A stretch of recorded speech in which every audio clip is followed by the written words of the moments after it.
the Fed is going to need great skill and also some good luck to achieve what we sometimes call a soft landing, which is bringing inflation down while maintaining the strength of the labor market. And my hope, I believe there is a path to accomplishing that.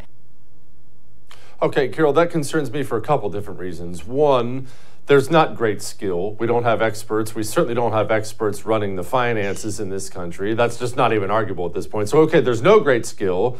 Even if we had great skill, we need luck. That's one thing that concerns me. The second thing is this.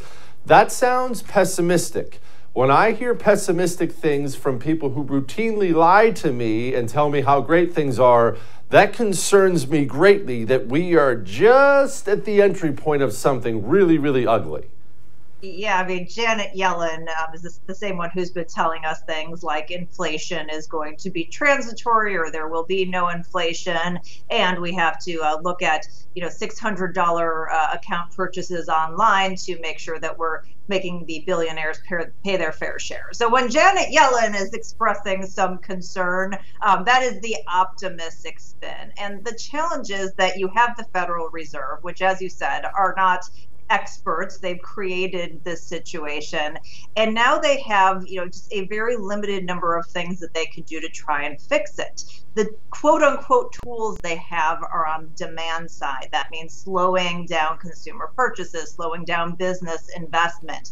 The issue that we have in the economy is not on the demand side per se. It's the mismatch between supply and demand, and really it's a supply issue. We don't have enough food. We don't have enough labor. We don't have the right amount of energy to create that match. And unfortunately, the Federal Reserve cannot print workers. They cannot print oil. They cannot print, food. So, they're stuck with the only thing that they can do, and that is trying to slow things down via interest rates.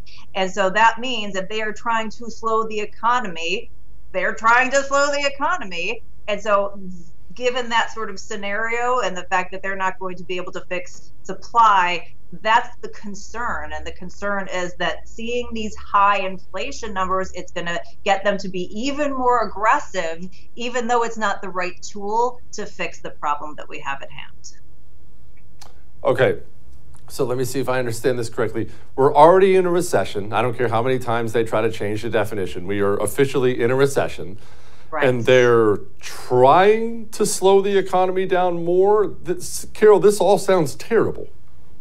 It does, and the government is trying to thwart their efforts by spending more on a government basis as well. And that's just what's going on here, Jesse. Then you have what's going on internationally. Obviously, we know Europe is in a world of hurt, completely self-inflicted because of the energy costs. And China is having massive problems because the real estate bubble is popping. So we have all of these factors that could contribute to a massive global recession at the same time, and that's not even taking into account all the things we just talked about. And so the Fed into all of this is like, yes, we're going to have to go higher. And this number, we were expecting that they were going to probably have, 75 basis points, which is 0.75% raise in a couple of weeks here.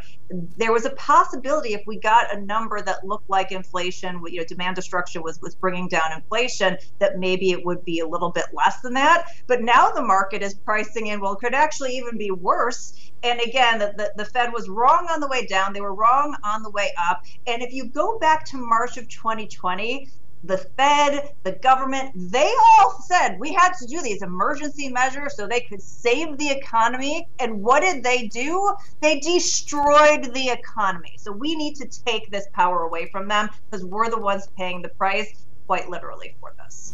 Don't miss Jesse Kelly Breaks History, The Forgotten Genocide, the first episode of a new series available now exclusively for First TV supporters. Visit the First TV app or thefirsttv.com to subscribe and start watching today.